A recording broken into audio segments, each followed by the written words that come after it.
Hello viewers, நான் Jose. பால்வழி போலவே புதிய கேலக்சியை கண்டுபிடிச்சிருக்காங்க.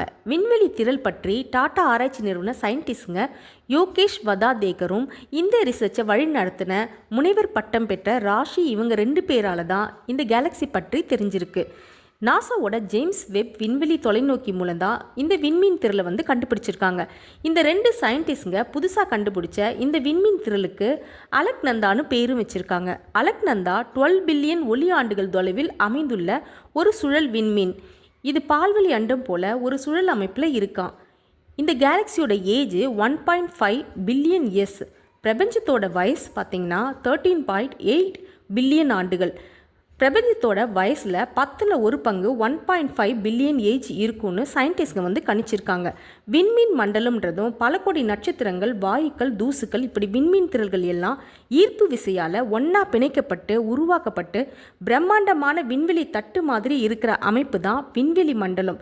இது எல்லாம் ஒன்றா சேர்ந்து ஒரு தட்டு மாதிரி அமைப்பில் சுழலும். இப்படி விண்மீன் திரள்கள் தட்டு மாதிரி அமைப்பை கிரியேட் செஞ்சு சுழல்றதுக்கு 3 பில்லியன் ஆண்டுகள் ஆகுமா அப்படின்னு வானியலாளர்கள் சொல்லியிருக்காங்க.